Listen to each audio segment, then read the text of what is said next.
I heard the other day that the S&P 500 index in 2017 has hit an all-time high on 70 trading days. Wow, that's amazing. Now, that begs two questions. Number one is, how long is it going to go on? Because we want to participate, right? And it also begs the question, how do I protect myself, especially if I'm near retirement? Well, let's dive into that on today's episode. Are you ready to make the most of the only life you have? To make smart money choices focused on achieving what you care about most? Here to help you balance living well today without sacrificing your tomorrow is the Retirement Answer Man, Roger Whitney.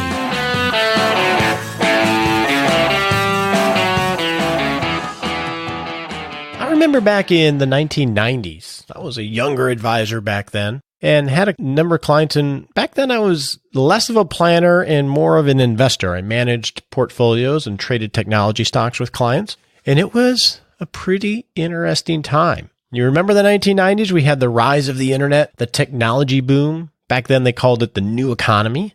Everything was new and the old rules didn't apply. I remember as the 90s went on and markets went up and up and up and up, more and more and more and more, I got a lot more nervous. I got a lot more concerned. One, I always tend to be a little counter-cyclical in my thinking. And two, if history is any guide, there are always market corrections. And the longer between market corrections, sometimes the worse they can be because you have built up excess in the system. Well, when I hear that we've hit 70 all-time highs this year, and we haven't had a 20% correction in almost 8 years, that worries me. So the question becomes, what do we do about this? How do we protect ourselves while still participating, especially in retirement? Well, we've been working on this market correction fire drill. And 2 weeks ago, we talked about knowing how much risk you're taking. Right now, knowing what exposure you have to market downturns, in the stock market anyway. And then tying that to, hopefully, the retirement goals that you're getting close to or are working at right now. And then last week, we talked about the importance of rebalancing, meaning if your portfolio is out of whack from what you're targeting from a risk-return perspective, to get it back in line. Well, this is related to that, this next step, and we're going to talk about it as well as answer listener questions right after this disclaimer.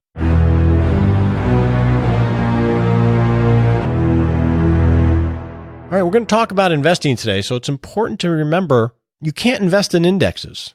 You can invest in things that might mimic them, and we're going to talk about historical returns, which are never predictive of future results, and different types of investments have different types of risks. These are things that you know, but it's important to always remember that. And before you make any decisions, talk to your legal advisor, your tax advisor, or your financial advisor. Right now, I am none of those. I don't know anything about you, and I'm not going to give you advice, but I will give you some helpful hints and education, and it's important to keep that in mind. So now let's go get into this market correction fire drill, step 3.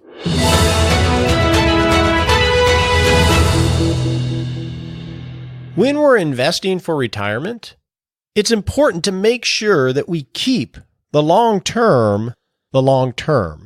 In other words, when we're building our investment policy of how we're going to invest our assets, we want those investment assets, the ones that are at risk to market fluctuations, to be focused in a portfolio that is or has enough time to actually position itself as best we can for success, which means we can't have short-term thinking tied to our long-term investment strategy. That's a horrible way to manage your assets because then you just keep bouncing around from wave to wave or greed to fear on the short term with assets that are really not going to be touched for 5, 10 years or 10 years plus.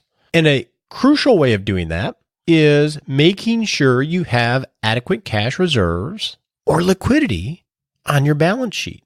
That's one reason why when I work with clients, we are managing their net worth statement and helping them make those decisions, not just managing their investment assets.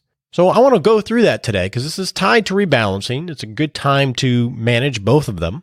How much cash reserves should you have on your balance sheet so you're not too hot in the investment markets if you're optimistic, and you're not too cold in the investment markets if you're worried about the markets. There's always a happy balance there. So let's go through how you determine how much cash reserves you should have. So the first line of defense, if you think of these like tripwires, the first line of defense are those emergency funds. The proverbial emergency fund. The rule of thumb says 3 to 6 months of expenses. Okay, that's a good place to start. It's more of an art than it is a science. When you're establishing how much your emergency fund should be, think of that as the fund you're going to go to when your car breaks down, when you have a big medical expense, when you unexpectedly get laid off or incur a huge bill. This is, by design, money that is for an emergency that you were not expecting. I tend to dial up or down the emergency fund based on a couple things. First off, on the stability of someone's employment, assuming they're employed. If they have a lot of stable income and it's a stable employer, meaning that it's not a job where, they could get cut tomorrow just because of the corporate culture, you may be able to skew down from the higher end, a little lower than 6 months. I have clients, though, that are either self-employed or they work for a very volatile employer, or they have very volatile income, commission income, self-employment income. And we skew high on the emergency fund scale, sometimes upwards to a year, because they're more at risk to having their income shut off unexpectedly. So those are the things that you want to make sure you think about when you're dialing this in. And so if you start at, say, a 3 to 6 month range and then dial it up based on your perception of the stability of your income or the stability of your employer, that will help guide you there. But those are funds that are always going to be set aside.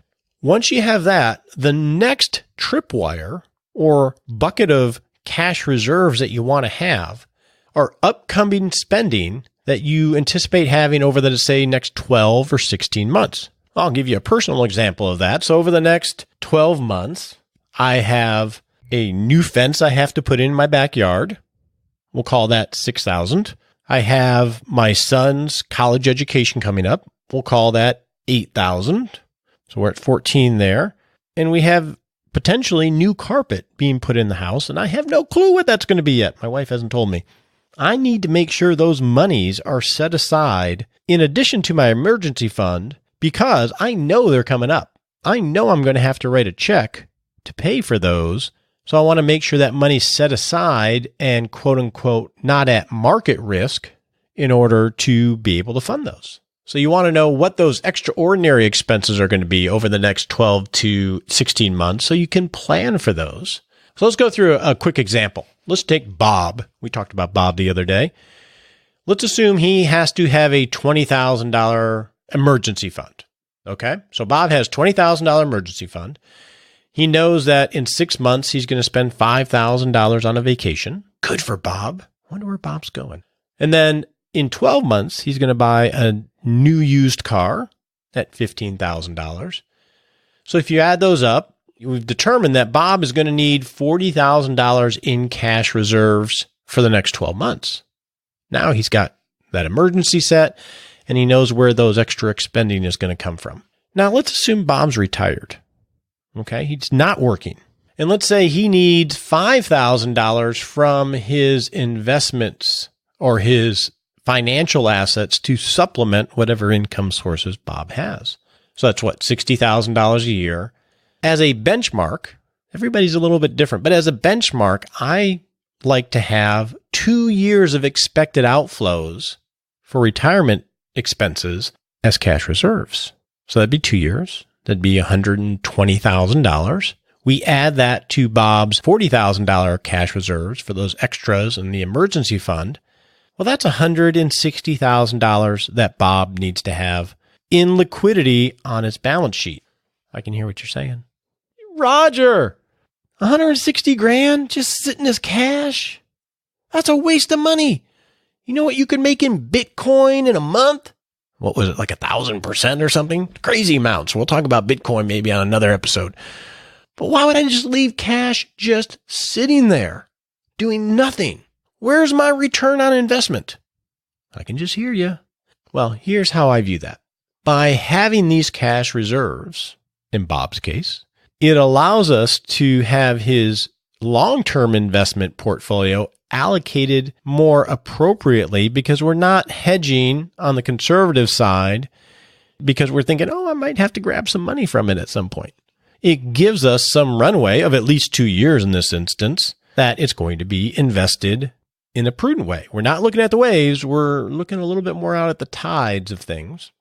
And if you look at his investment portfolio, most likely there's going to be some layers of shorter term fixed income in there, in the mix there, which really means Bob has not just 2 years, maybe 3 to 5 years of statistically low volatility money that he can access to fund his life. So that means the most risky assets, the equities and other things, are probably 5-year plus money, which give them statistically the best chance to perform from a market cycle perspective, right?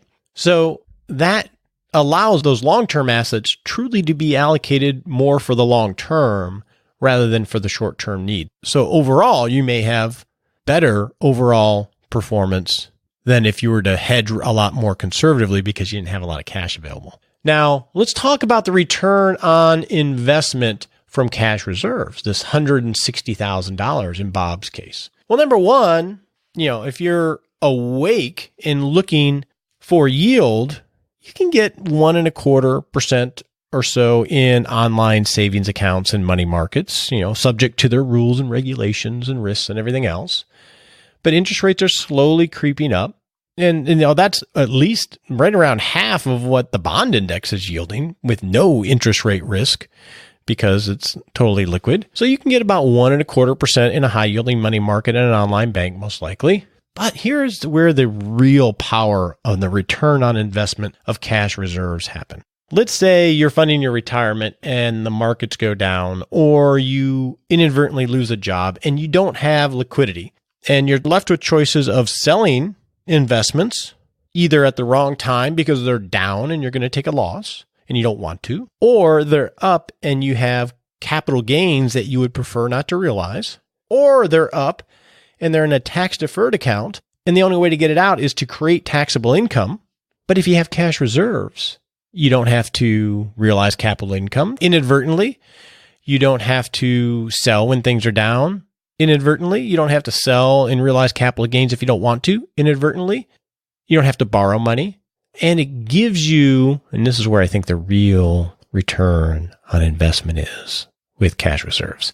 It gives you two things. Number one, emotional resilience from an investment perspective. Because now we're not making decisions based on, oh my goodness, the market's going down. What's my life going to be like in the next 2 years? That's scary. That's a horrible mindset to make a decision in. Now you're making decisions of, hey, I got 2 years of cash reserves for my lifestyle banked.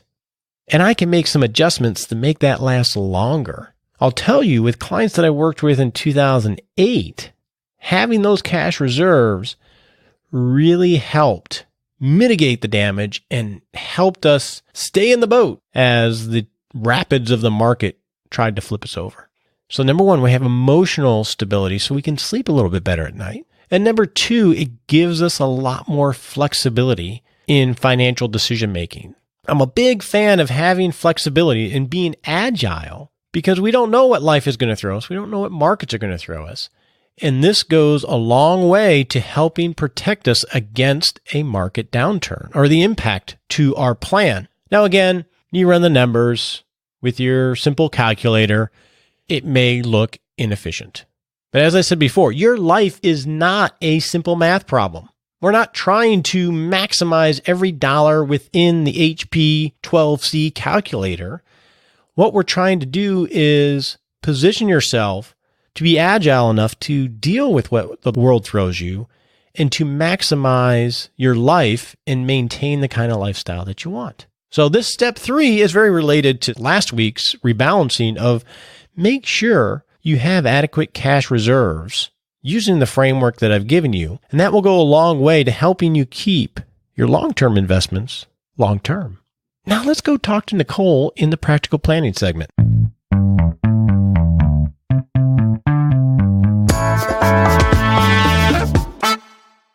Oh, you better watch out. You better not cry. Oh, Nicole, Santa Claus came to town. He sure did. I thought you weren't going to sing on the podcast anymore. No, that was your requirement. You said I couldn't sing. I can do whatever I want. But Santa Claus came in a big way. No, not in a big way. I did. My daughter, she got me a day at a museum. Which one? We have to decide, but that's what she got me. I told her I didn't want anything. I wanted an experience with her. So I'm excited about that. That's probably one of my favorite gifts. That's cool. So are you going like to a local museum, or is it going to be maybe going on a trip? That's a good point, because I do owe her a trip. So maybe I'll go to DC and do the Smithsonian together. That'd be so fun. We've done the Smithsonian a while ago. I'm thinking we'll figure out something. But anyway, how was your Christmas? It was great. Got to spend some time with the kids and our extended family and eat too many sweets, and it was awesome. And you expectations were in check? Totally in check. Okay. Well, so we have listener questions today, so why don't we get to them? Who do we got first?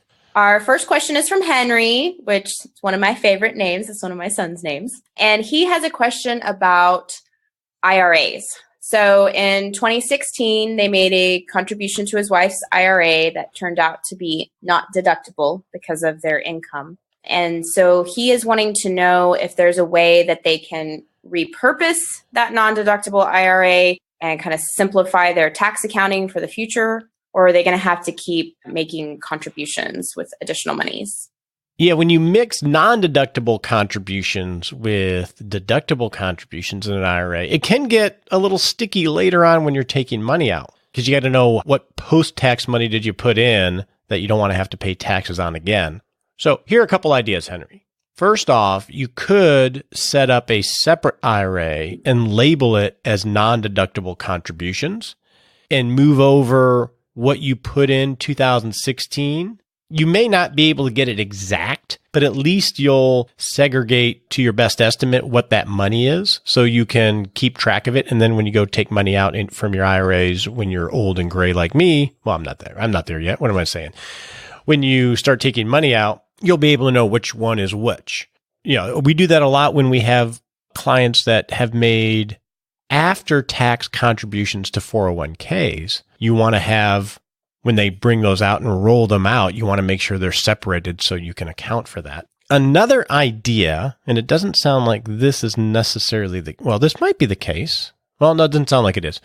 If you can get her traditional IRA assets into a 401k plan, you could do a backdoor Roth contribution with those non-deductible contributions. And we've talked about that before. I can't tell if she works or not. I'm thinking, no, actually, you said it was a single income household, so she may not have that option. So the third idea is, at least for the future, if you're under the income limits and you see you're not going to be able to make a deduction for IRA purposes, you may just have her do a Roth IRA rather than a non-deductible IRA. So there's some ideas, but yeah, you definitely want to make sure you segregate those.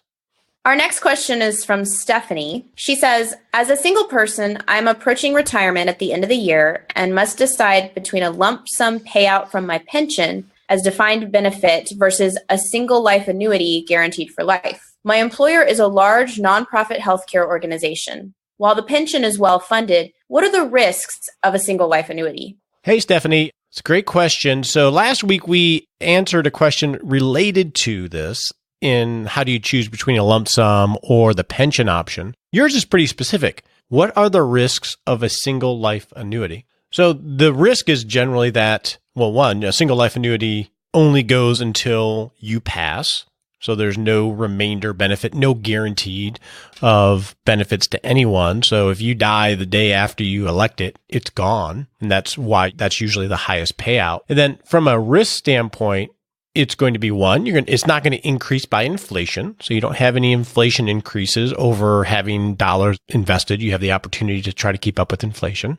And then ultimately the risk is the ability of the payer to continue to make the payments. Now, in your case, you say the pension is well funded today, but we're talking about potentially a 30-year timeline of that being okay. And while there are protections in place through the government, it's always a risk. Separately, some pension funds, if you take a single life annuity, generally they're not the ones providing the payments. What they do is they purchase it for you. Typically, they contract with an insurance company rather than so that you get separated from the pension. So you have really just the liability of the insurance company to be able to pay. And generally, I would say that risk is not that big. But those are the risks that I see when you're talking about a single life annuity. So what do we got next there, Nicole? Well, our next question is from Gino, and he tried to actually send us an audio question, but the audio didn't come through quite right. So sorry, Gino, that we don't get to play you on the podcast. But his question is, he would like to know, he is 49 now and will get a pension when he's 60. He wants to know if he should invest money in his employer's 401k if they don't match it, or if he should just wait for his pension. I would look at them separately, Gino. I would look at, okay, you have the benefit of this pension, which is awesome, by the way. Makes planning that much easier, but most likely it's not going to cover the kind of life you want to live in retirement. So you need to be saving to build wealth, especially at 49 years old, in addition to your pension. So that means the question becomes, what is the best vehicle for you to save?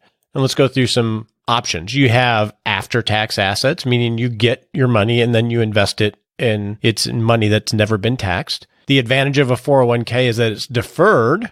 So you have more money working for you sooner because the money that gets invested is all pre-tax dollars, but you may have to take it out in an after-tax way later on. And then you have Roth IRAs or Roth 401k, which you pay the tax on it now and it grows tax-free. I think the decision is first, how much are you able or willing to save to help build wealth for you and your family? And then you go through the decision tree then, okay, what's the most efficient way for you to actually be able to do that? And the 401k may be, but it also may be a Roth IRA. A lot of that's going to depend on your tax bracket and other things. I would definitely make it a point to save outside of just getting a pension. Our next question is from Martin, and he lives in California. So he wrote in and says, I've never bought earthquake insurance for my personal residence or my rental. The coverage is not good and it's expensive. A $50,000 deductible on a $400,000 house. It's also filled with stuff that's not covered. Now that I finally have equity in my home, am I making a mistake? Wow. $50,000 deductible on a $400,000 home. Well, Martin, it doesn't sound like a great deal. Here are some things to consider. One is, well, how much equity do you have in your house, right? If it's owned outright, you still have a basically 25% deductible. And two, I don't know what expensive means for premium because it definitely will make a difference of what you have to pay on an annual basis for a very, outside the box expense. When we think about insurance, we're thinking about transferring some or all of the risk to an outside entity, right? An insurance company. So the first way is to self-insure it, which is what you've been doing. And the second is transferring some of the risk to an insurance company. And the more risk you transfer, the higher the premium is going to be. I have not dealt with earthquake insurance before because I live in Texas. We have little rumbles now and then, but nothing major. But that sounds extremely expensive. So I don't know if you're necessarily taking that big of a risk by not getting it, but you definitely should talk to some people that are very familiar with it and evaluate your options. But it doesn't sound like that great a deal to me. That's all I got. Shall we get happy? Let's get happy.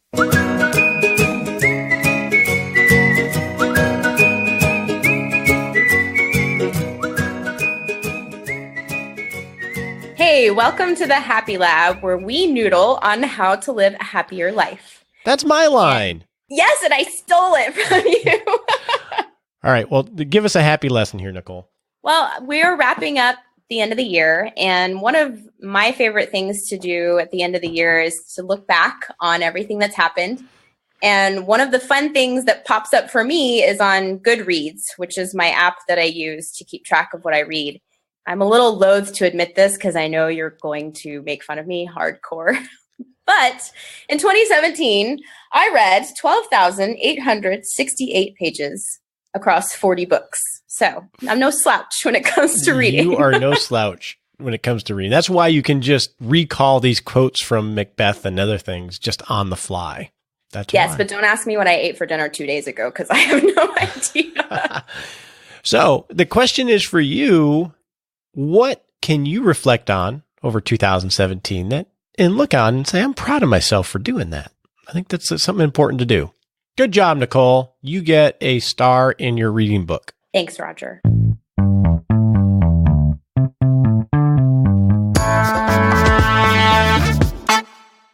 If you are preparing for 2018 and one of your goals for the new year is to get your financial house in order and you'd like to talk with us more about that, go to rogerwhitney.com and click on Work With Us, and we'd love to get to know you. Happy New Year! Happy New Year! 2018! Woo-hoo! We appreciate you joining us today for this episode of Retirement Answer Man. Be sure to visit rogerwhitney.com/answers to access the Retirement Answer Library with over 30 checklists to help you make the most of the only life you have. Remember, you have more power than you realize to create an amazing life starting today with Retirement Answer Man. The opinions voiced in this material are for general information only and are not intended to provide specific advice or recommendations for any individual. All performance referenced is historical and no guarantee of future results. All indices are unmanaged and may not be invested into directly. Have a wonderful day.